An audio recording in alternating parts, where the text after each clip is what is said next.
নবীজির ঘরের চতুর্দিকে দুশমন, নবীজির চতুর্দিকে দুশমন দাঁড়ায় আছে। আল্লাহ কয়, বন্ধু তোমার ঘরের চতুর্পাশে আবু জাহেলের চেলাফেলা গুন্ডা বাহিনী অস্ত্র নিয়ে তোমার পাশে দাঁড়ানো, ঘরের চতুর্পাশে দাঁড়ানো। আমি আল্লাহ আদেশ করলাম, বন্ধু এই মুহূর্তে তুমি হিজরত করো মদিনায়।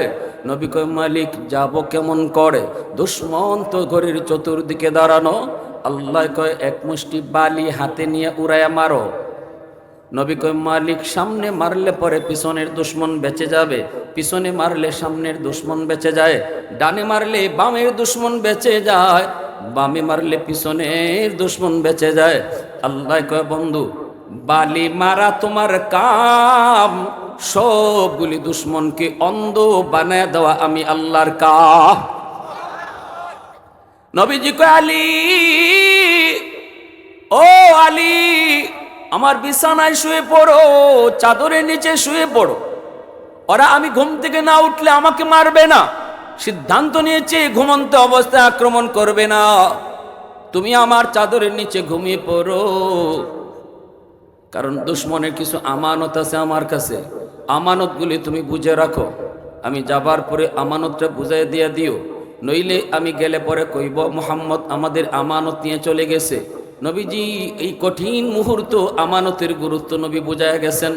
নবী কইলা ঈমান আলিমাল্লাহ আমানাতালা, লা ঈমান আলিমাল্লাহ আমানাতালা।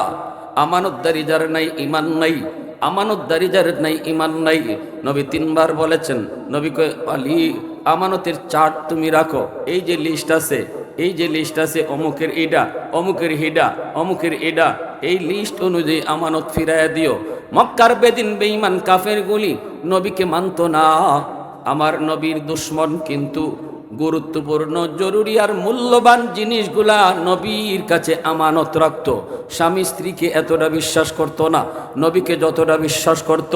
স্ত্রী স্বামীকে এতটা বিশ্বাস করত না, নবীকে যতটা বিশ্বাস করত। ভাই ভাইকে এতটা বিশ্বাস করত না, আমার নবীকে ওরা যতটা বিশ্বাস করত। বন্ধু বন্ধুকে এতটা বিশ্বাস করত না, আমার নবীকে যতটা বিশ্বাস করত। এজন্য ভাই ভাইয়ের কাছে জিনিস রাখতো না, জিনিস রাখলে নবীর কাছে রাখতো। বাবা সন্তানের কাছে রাখতো না, সন্তান বাবার কাছেও রাখতো না, মায়ার নবীর কাছে আমানত রাখতো। নবীজি সেই আমানতের বস্তুগুলা আলীকে বুঝাইয়া দিয়া নবীজি চলে যাবেন। এর আগে নবীকে, আলী রিক্স আছে, হাই রিক্স, দেখো ঘুমন্ত অবস্থায় আঘাত হতে পারে। মোহাম্মদ মনে করে, রিবানি তুমি কি এই রিক্স আমার জন্য নিবা? হযরত আলী বলে, রাসূলুল্লাহ আমি এই হাই রিক্স নিতে রাজি আছি। আল্লাহু আকবার। ঘুমন্ত অবস্থায় তোমাকে মেরে ফেলতে পারে। হযরত আলী বলেন, আমি রাজি আছি। আলীর হাতে আমানত বুঝায়া রসুল চললেন। দুশ্মনদের ভিড়ের ভিতরে রসুল একটু বালি মারলেন, সূরা ইয়াসিনের আয়াত পরে সবগুলি দুশ্মনকে আল্লাহ অন্ধ বানায়া দিলেন। নবী চলে গেলেন। এবার যদি আমি আল্লাহকে জিগাই, মালিক তোমার বন্ধু আমানত বুঝায় গেছে আলীর হাতে, কিন্তু তুমি তোমার আমানত কার হাতে বুঝাইতেছো? আল্লাহ কইব, আমি আমার আমানত আবু বকরের হাতে বুঝাইতেছি। আল্লাহু আকবার। আর একটু জোরে কোন আল্লাহু আকবার। সিদ্দিকের মর্যাদা কেমন? নবী কয়, বন্ধু আল্লাহ কয়, বন্ধু আবু বকরের দরজার পাশে যাও, আবু বকরের দরজার পাশে যাও। নবীজি চলে গেলেন, দুশ্মনের ভিড়ের পাশ দিয়ে নবী চলে গেলেন। এইবার ইবলিসে কয়, কার জন্য তোমরা দাঁড়ায় আসো? মুহাম্মদ তো চলে গেছে। মুহাম্মদ কও কি? ওই যে আমরা দেখতেছি চাদর মুড়ি দিয়ে ঘুমাই রয়েছে মুহাম্মদ। ইবলিস আরে মুহাম্মদ না, আলী। ভিতরে ঢুকছে, ঢুকে চাদর টান দিয়ে দেখি ঠিকই তো আলী ঘুমাই রয়েছে। আবু জাহেল কয়, তাড়াতাড়ি ছড়াইয়া পড়ো, যেই মুহাম্মদকে ধরবা তার এই 100টা উট পুরস্কার দেওয়া হবে। চতুর্দিকে তারা ছড়িয়ে পড়লো নবীকে ধরার জন্য। আল্লাহ নবী চুপি চুপি সিদ্দিক আকবরের দরজার পাশে গেলেন। এমন এক টাইমে, যেই টাইমে তাম দুনিয়ার মানুষ ঘুমন্ত, পাপ্পাকালি ঘুমন্ত, ঘুমের সাগরে সবাই বিভোর। ওই অবস্থায় রসুল দরজার সামনে গিয়ে ডাক দিছেন, আবু বকর। জোরে আওয়াজ দিতে পারেন নাই, কারণ পিছনে দুশমন ধাওয়া করতেছে, ঠিক না? আস্তে করে নবী ডাক দিলেন, আবু বকর। সাথে সাথে সিদ্দিক দরজা খুলে দিলেন। নবী জিজ্ঞেস করে, আবু বকর এত আস্তে করে ডাক দিলাম, কেমন করে দরজা খুলছো? তুমি কি ঘুমাও নাই? সিদ্দিক চোখের পানিটা ছেড়ে কো, নবী গো, আজকের এই রাতটার জন্য 40 রাত আমি ঘুমাই না। আপনি 40 দিন আগে বলেছিলেন আবু বকর, সতর্কতাই কো, যে কোনো এক রাত তোমাকে নিয়ে আমি হিজরত করব।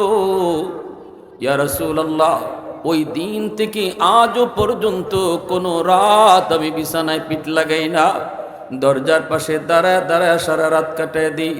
কখন কোন টাইমে আইসা আপনি আস্তে করে আমাকে ডাক দিবেন, আর ডাক দেওয়ার পর যদি দরজা খুলতে দেরি হয় তাহলে আপনার কষ্ট হবে গো নবী।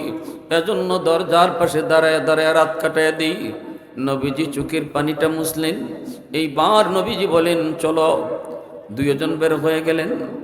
হযরত তোমার ডাক দিয়ে কইতেছে, ভাই আবু বকর, ওই রাতের কথাই বলছি, যে রাতে তুমি আমার নবীর জন্য 40টা রাত ঘুমাও নাই, দরজার পাশে দাঁড়ায় দাঁড়ায় কাটাইছিলা, ওই রাতের নেকিটা আমাকে দাও, আমি উমর আমার জিন্দিগির সব নেকি তোমাকে দিয়ে দিব।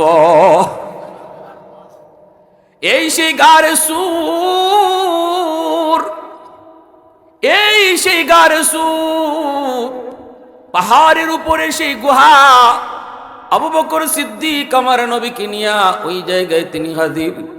সিদ্দিক বলে, নবী গো, এত উঁচু গুহায় পৌঁছতে আপনার বড় কষ্ট হবে গো নবী, আপনি এখানে একটু দাঁড়ান, আপনি পাহাড় বেয়ে উঠতে পারবেন না, আপনি আমার পিঠে উঠেন, আমি আপনাকে পিঠে করে পাহাড় বেয়ে বেয়ে গুহায় পৌঁছবো। সিদ্দিক আমার নবী, মায়ার নবীকে নিজের পিঠে তুইলা পাহাড় বায়া বায়া তিনি নবীকে নিয়ে গুহায় পৌঁছলেন। আমার রসুল যার পিঠে যখনই উঠছে, সেই উম্মতের ভিতরে সবার আগে চলে গেছে। বুরাকের পিঠে নবী উঠছেন, বুরাক সবার আগে চলে গেল। সিদ্দিকের পিঠে নবী উঠছেন, সিদ্দিক উম্মতের ভিতরে সবার আগে চলে গেল। গুহার মুখে যাইয়া নবীকে বলতেছেন, নবী গো, গুহার ভিতরে আপনি আগে ঢুকবেন না, কারণ গুহাটা নিরাপদ নাও থাকতে পারে, হিংস্র কোনো জীব জানোয়ার থাকতে পারে, ক্ষতি করলে আমার করুক, আপনার যেন কোনো ক্ষতি না হয়। আপনার যদি কোনো ক্ষতি হয় উম্মত হালাক হয়ে যাবে। আমি আবু বকরের ক্ষতি হলে অসুবিধা নাই। সেদিন তুমি আমার রসুলকে গুহার মুখে দাঁড় করায়া, ভাই আবু বকর, তুমি গুহার ভিতরে যায় ঢুকছো। কথাগুলি বলতেছে ওমর চুকের পানিটা ফালায়া কান্দে, ডাইকা ডাইকা কয়, ভাই আবু বকর, গুহার ভিতরে ডুইকা ছোট ছোট গর্তগুলি পাগড়ি সিরা সিরা সবগুলি গর্তের মুখ বন্ধ করেছ, একটা গর্তের মুখ বন্ধ করা সম্ভব হয় নাই। নিজের পা দিয়ে তুমি আটকায় রাখছ, যদি সাপ থাকেও তোমার পায়ে যেন কামড় দেয়, আমার নবীর যেন ক্ষতি না হয়। এরপরে মায়ার নবীরে তুমি ডাক দিয়েছ, ইয়া রাসূলুল্লাহ, এবার আপনি ভিতরে আসেন গো নবী। আমার মায়ার নবীরে তুমি ভিতরে ঢুকায়া এবার নবীরে বলতেছো, নবী গো, আপনি আমার উরুতে ঘুমান, আমার উরাতে ঘুমান, কষ্ট হয়েছে গো নবী, অনেক কষ্ট হয়েছে আপনার, আপনি এখানে ঘুমান। দু জাহানের বাদশাকে নিজের উরাতে তুমি ঘুম পাড়ায় দিছো, অথচ সেই দিন ঘুমের প্রয়োজন ছিল তোমার বেশি, কারণ 40 রাত তুমি ঘুমাও নাই। নিজে না ঘুমাইয়া দু জাহানের বাদশারে উড়াতে ঘুম পাড়াইছো, নয়ন জুড়ায়া জুড়ায়া দু জাহানের বাদশার চেহারা তুমি দেখছো। আল্লাহু আকবার। এত কাছে থেকে আমার মায়ের নবীর চেহারা কেউ দেখে নাই, দেখার সুযোগ আমাদের কখনো হয় নাই। আমার নবীর যত কাছে থেকে তুমি দেখছো, এইদিকে যেই গুহায় যেই গর্তটা তুমি পা দিয়ে আটকায় রাখছো, এই গর্তের মধ্যেই ছিল সাপ। এই সাপ তোমারে দিল কামড়, বিষাক্ত সাপের যন্ত্রণায় তুমি অস্থির, কিন্তু আওয়াজ করলা না। আহ শব্দটাও মুখ দিয়ে বের করো না, উহ শব্দটাও তুমি মুখ দিয়ে বের করো না, কারণ আওয়াজ করলে আমার মায়ার নবীর ঘুম ভেঙ্গে যাবে। বডি নাড়াচড়া করো না, কারণ বডি নাড়াইলে চড়াইলে নবীর ঘুম ভাঙবে। এজন্য এই বিষাক্ত সাপের বিষের যন্ত্রণা দাঁতে দাঁতে কামড় দিয়ে তুমি হজম করেছ। এরে ভাই আবু বকর, আমি ওমর জিন্দিগির সব নেকি তোমাকে দিয়ে দেব, বিনিময়ে শুধু আমাকে ওই রাতের নেকিটা তুমি দিবানি। আল্লাহু আকবার। আওয়াজ দিয়ে কোন আল্লাহু আকবার। মায়ার নবী, দয়ার নবীর পবিত্র গাল মোবারকে সিদ্দিকের এক ফোঁটা চোখের পানি পড়ল। নবীজির ঘুম ভেঙে গেল। নবীজি ঘুম থেকে উঠে কয়, আবু বকর কান্দ কেন? নবী গো, আমার পায়ে কামড় দিছে সাপে। রসুল কই, কেন আমাকে ডাক দিলা না? ইয়া রাসূলুল্লাহ, আপনার ঘুম ভাঙবে, কষ্ট হবে। নবীজি তখনই কয়, কই তোমার ওই জায়গা? পায়ের ওই জায়গায় আমার রসুল তার লব মোবারক লাগায় আর ডাক দেয়া কয়, মালিক আমি এত কিছু বুঝি না। আবু বকর সাপের কামড় খায় ধৈর্য ধরছে, নিজের জন্য নয়, সাপের কামড়টা খাইছে তোমার বন্ধুর জন্য। আল্লাহ, আমি লব লাগাইলাম, বালা ওইব কেমনে, অ্যান্টিবায়োটিক কেমনে ওইব আমি জানি না, তুমি জানো। হাই অ্যান্টিবায়োটিক আল্লাহ আমার নবীর লবের মধ্যে কেমন রাখলেন, লাগানো মাত্রই আল্লাহ বিষাক্ত সাপের বিষকে পানি বানিয়ে দিলেন। আল্লাহু আকবার জোরে কর। এবার নবীজি সাপরে ডাক দিলে, সাপরে উঠ, বের হ, তুই বল আমার বন্ধু আবু বকরের পায়ে তুই কেন কামড় দিলি?